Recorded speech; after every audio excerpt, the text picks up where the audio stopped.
you're a good boy today, you'll... Halo Santair, Juragan-Juragan Wati, semoga sehat sukses selalu. Ketemu lagi dengan Kang Cerita yang akan meringkas film tentang pembalasan dendam seorang mafia paling ditakuti yang anaknya dibunuh. Bagaimana ceritanya? Langsung saja kita cus.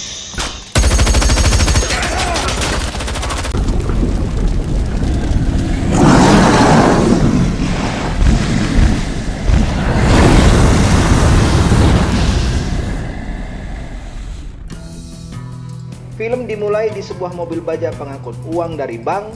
Tiba-tiba saja mobil mereka diserang oleh perampok.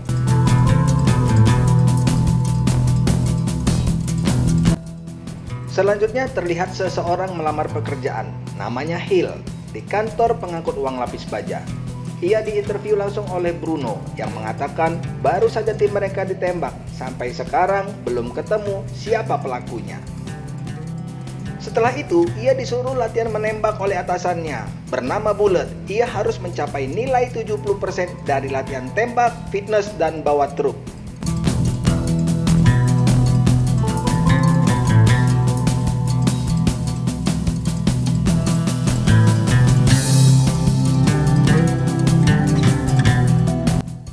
Seperti biasanya, di tempat kerja yang baru, dia diremehkan oleh teman-temannya. Ia pun langsung ditugaskan membawa uang bersama orang yang sok jago bernama Stuart yang tadi meremehkan dia. Saat di mobil pun ia sombong cerita kejadian pembunuhan itu. Andai dia yang bawa, mungkin nggak terjadi hal itu. Di mobil itu, mereka bertiga membawa uang $2 juta dari salah satu bank dan kembali ke markas dengan keamanan markas yang sangat ketat.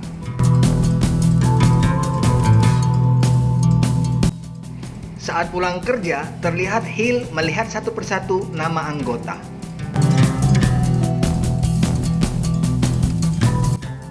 Esok harinya, saat mengambil uang di dermaga, si Bullet perginya lama. Ternyata terdengar suara di HT bahwa si Bullet disandera. Stuart yang sombong tiba-tiba jadi ketakutan. Tapi Hill bilang, "Ojo panik." Stuart minta balik karena di mobil ada $2,5 juta. Tapi Hill bilang mereka tak akan membunuhnya. Kita harus selamatkan Bullet. Dengan ketakutan, akhirnya mereka masuk ke dermaga. Di lokasi yang dituju, mereka disuruh melemparkan uangnya ke mobil di belakang truk. Stuart ketakutan, Hill bilang, "Lu santai baik bro." Saat Hill lempar uangnya, ternyata melenceng. Perampok marah dan terjadilah baku tembak. Dan tak satu pun tembakan Hill meleset. Dan mereka semua pun tewas. Stuart dan Bullet bengong.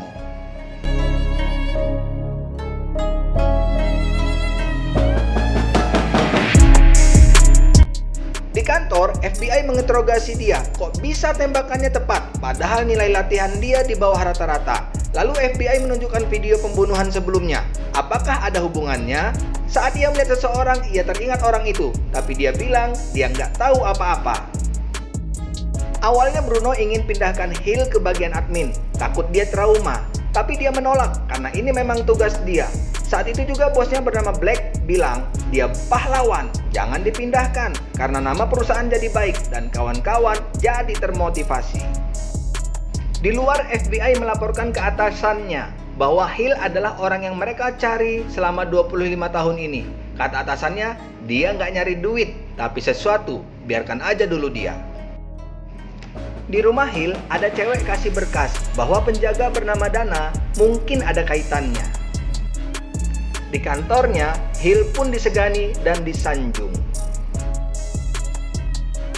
Scene berlanjut 3 bulan kemudian, saat Hill dan Bullet lagi bawa uang, mereka dihentikan perampok. Mobil mereka diisi asap dan mereka disuruh keluar. Hill pun turun dari truk. Saat para perampok melihat wajahnya, tiba-tiba saja mereka semua langsung kabur. Di kantor, Bruno dan Black bengong. Kok cuman lihat wajah aja pada kabur? Bahkan sangat kagum. Dana ngajak minum, Stuart dan Bullet masih bingung.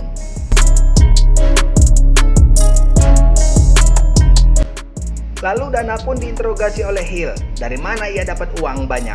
Kalau dia nggak jujur, dia tahu semua alamat keluarga Dana.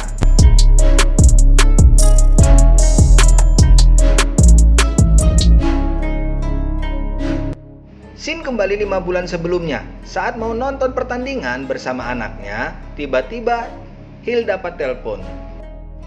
Hill ditelepon oleh anak buahnya bernama Mike bahwa ia kekurangan orang dalam perampokan itu. Ternyata Hill adalah bos besar penjahat perampok. Tadinya Hill nggak mau, tapi Mike bilang kalau gagal sekarang harus 3 bulan lagi. Sedangkan lokasi Hill dekat dengan target mereka. Sedangkan kerja Hill hanya suruh memantau truk belok kiri atau kanan. That's enough. Di lokasi yang ditentukan, Hill menyuruh anaknya tunggu di mobil. Ia mau beli makanan sambil memantau truk uang. Tiba-tiba saja truk dihentikan oleh beberapa tukang dan anaknya Hill melihat bahwa tukang itu adalah perampok dan dia pun disuruh turun dari mobil. Ketika Hill mau ke mobil, dia lihat anaknya dijedor oleh perampok. Ia berusaha ke sana, tapi ia pun kena jedor juga. Tapi ia sempat melihat wajah si penembak. 3 minggu kemudian, ia terbangun dari koma. Ia terkena 6 tembakan, sedangkan kata dokter, anaknya tewas. Istrinya menyalahkan dia dan meninggalkannya. Cukup sudah penderitaannya. Adegan selanjutnya, ia meminta daftar ke polisi. Kira-kira siapa pelakunya? Polisi pun tidak mau ikut tanggung jawab. Di kantornya Hill, semua anak buahnya ketakutan. Hill nyuruh mereka mencari pembunuh anaknya. Mereka sudah kemana-mana, tapi belum dapat menemukannya.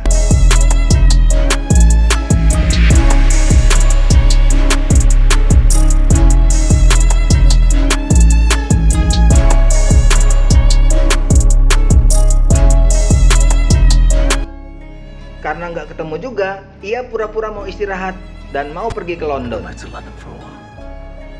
Kemudian ia dibuatkan identitas baru oleh Kirsty, dan inilah ia sekarang sebagai petugas pengangkut uang demi mencari penjahat orang dalam.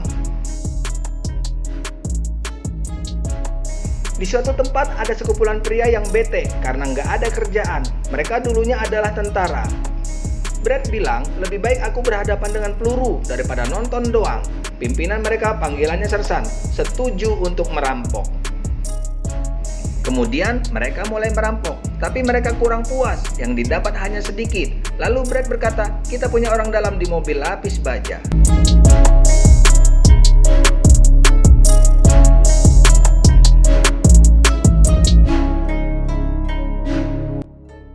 Untuk perampokan besar $6 juta, mereka menyiapkan waktu 6 minggu.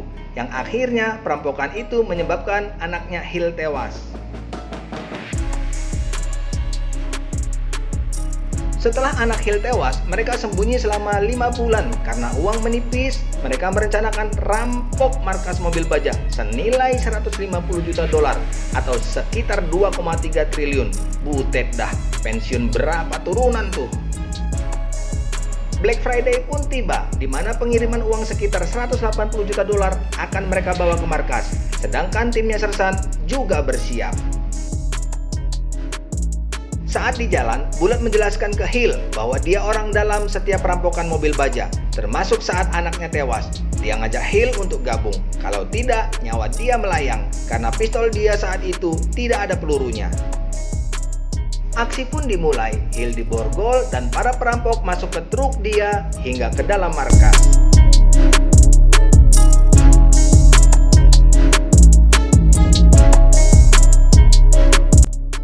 Hill dan teman-temannya diborgol. Saat coba masuk berangkas, mereka ketahuan dan terjadilah baku tembak.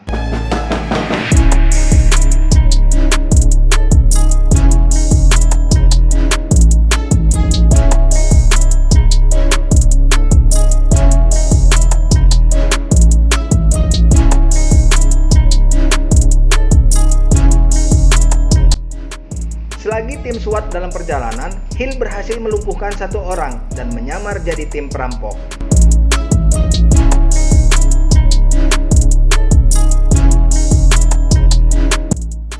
Bullet yang bukan dianggap perampok malah menghabisi Dana dan termasuk juga Hill.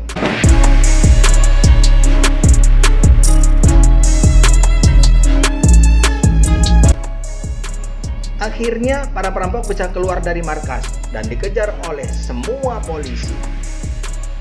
Oke Santayer, jangan lupa subscribe karena subscribe itu gratis. Jangan lupa like-nya. Semoga kalian sehat, sukses selalu. Amin. Ternyata mereka sudah menyiapkan tempat pelarian lewat terowongan.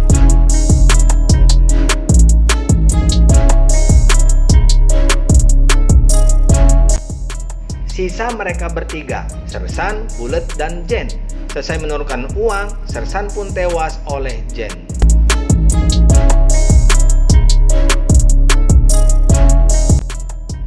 Tinggal Jen dan Bulet yang memindahkan uang lewat terowongan menuju mobil yang sudah disiapkan.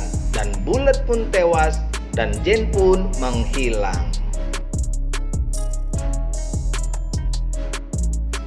Suatu hari ketika Jen menikmati hidup penuh uang, tiba-tiba Hil sudah ada di rumahnya menuntut kematian anaknya dan Jen pun modiar. Jumpa lagi, bye.